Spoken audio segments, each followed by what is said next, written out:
샘터 가족 여러분 안녕하십니까? 샘터지기 김덕계 목사입니다. 오늘 우리가 함께 상고할 본문은 창세기 29장 21절에서 35절의 말씀입니다. 창세기 29장은 전반적으로 야곱이 고향 브엘세바를 떠나서 어머니의 고향 하란에 이르는 과정, 그리고 하란에 도착을 해서 외삼촌 라반의 집에서 정착해가는 과정에 일어났던 일들을 배경으로 하고 있습니다. 우리가 이미 28장에서 공부한 대로 야곱은 지치고 탈진된 상태에서 루스에서 잠을 자고 있을 때 하나님이 야곱을 찾아오셨고, 하나님은 그에게 그와 함께 하시고 어딜 가든지 그를 지켜주시고 그를 떠나지 않겠다고 약속을 하셨습니다.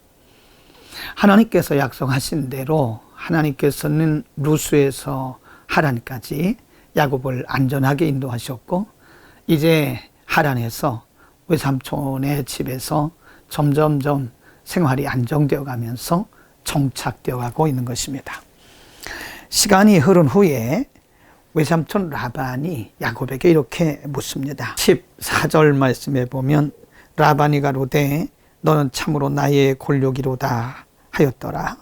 야곱이 한 달을 그와 함께 거하였더니 15절 말씀에 라반이 야곱에게 이르되 내가 비록 나의 생질이나 어찌 공으로 내 일만 하겠느냐, 무엇이 내 보수겠느냐, 내게 고하라 라고 외삼촌 라반이 야곱에게 제안을 합니다.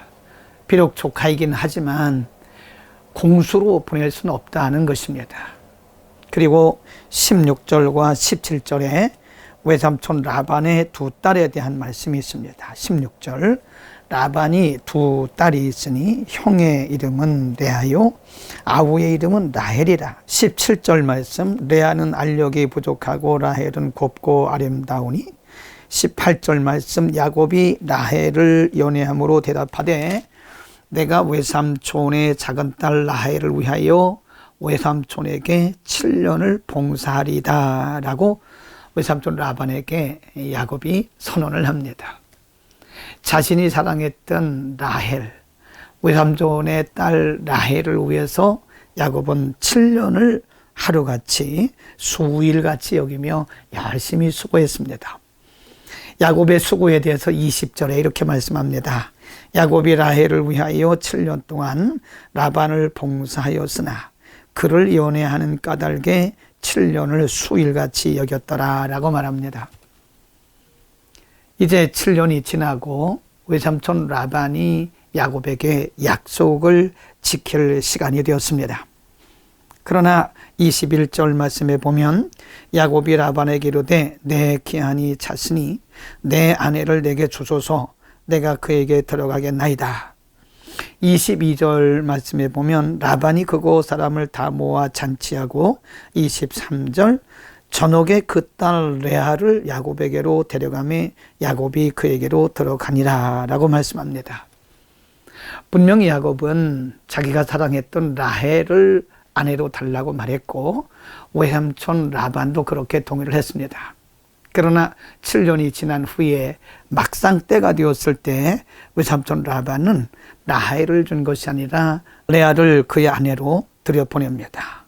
25절 말씀에 보면 야곱이 아침에 보니 레아라 라반에게 이르되 외삼촌이 어찌 내게 이같이 행하셨나이까, 내가 라헬을 위하여 외삼촌께 봉사하지 아니하였나이까, 외삼촌이 나를 속이심은 어찌입니까 라고 항의 아닌 항의를 하게 됩니다. 여러분, 우리는 여기서 지금 야곱이 외삼촌에게서 당하고 있는 상황을 잘 생각을 해야 됩니다. 여러분, 우리가 잘 아는 대로 하란에 오기 전에 야곱은 자기의 고향에서 형 에서를 속였습니다.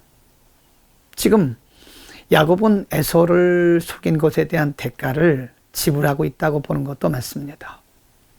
에서를 속이며 억울하게 했던 그 야곱이 지금 외삼촌 라반에게 속임을 당하고 억울함을 당하고 있는 것입니다. 모든 것이 다 그런 것은 아니지만 우리는 때로 우리가 지은 죄에 대해서 대가를 지불해야 할 때가 있다는 사실을 알아야 됩니다. 이제 본문 31절에서 35절에 보면 31절 말씀에 여호와께서 레아에게 총이 없음을 보시고 그의 태를 여셨으나 라헬은 무자하였더라 라고 말씀합니다.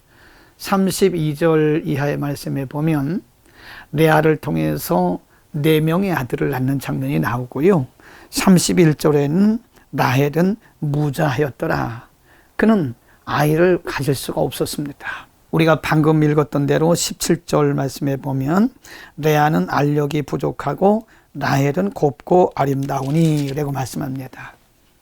17절 말씀과 31절 말씀을 우리가 연결해서 생각해 볼 수도 있습니다. 레아는 눈이 좋지 않고 그리고 남편 야곱의 사랑도 제대로 받지 못했습니다. 그러나 그 동생 라헬은 아름답기도 하고 남편의 사랑을 독차지했습니다. 그러나 그에게는 자식이 없었습니다. 여러분 무엇이 생각나십니까? 하나님의 공평하신 통치를 발견할 수 있습니다. 공평하신 하나님께서 공평하게 나눠주신 것입니다. 하나님은 이 세상의 모든 사람들을 공평하게 대우하시는 하나님이십니다. 공평하신 하나님이십니다.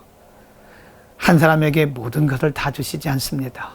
그래서 이 세상에 어떤 누구도 모든 좋은 것만 가진 사람이 없습니다. 좋은 것이 있으면 나쁜 것도 있고요. 또 나쁜 것만 가진 사람도 없습니다. 나쁜 것이 있으면 좋은 점도 있습니다. 그래서 하나님께서 이 세상 모든 사람들을 공평하게 대우하시면서 모든 사람들이 겸손하게 하나님만 의지하며 살도록 그렇게 통치하시는 것입니다. 오늘 나에게 있는 것이 무엇입니까? 그러면 없는 것도 있습니다. 또 내게 없는 것이 무엇입니까? 또 보면 있는 것도 있습니다. 그래서 우리는 있는 것은 있는 대로 감사하고 또 없는 것은 없는 대로 감사하면서 공평하신 하나님이 공평하게 우리를 통치하심을 믿고 오늘도 감사함으로 하루를 승리하는 여러분 모두가 되기를 축복합니다. 기도하겠습니다. 공평하신 하나님, 레아는 아름답지도 못하고 남편의 사랑을 받지 못했지만 그러나 그에게는 많은 자녀가 있었고 라헬은 아름답고 남편의 사랑을 받았지만 그에게는 무자하였던 것을 오늘 우리에게 가르쳐 주시면서 공평하신 하나님이 모든 사람을 공평하게 대우하심을 오늘 배웠습니다. 우리에게 있는 것이 무엇이든 있는 것은 있는 대로 감사하고 없는 것은 없는 대로 감사하면서 공평하신 하나님의 통치를 바라보면서 인정하면서 오늘도 승리하는 하루가 되게 하여 주옵소서. 우리의 일평생에 감사를 잃지 않게 하옵소서. 예수 그리스도의 이름으로 기도드립니다. 아멘.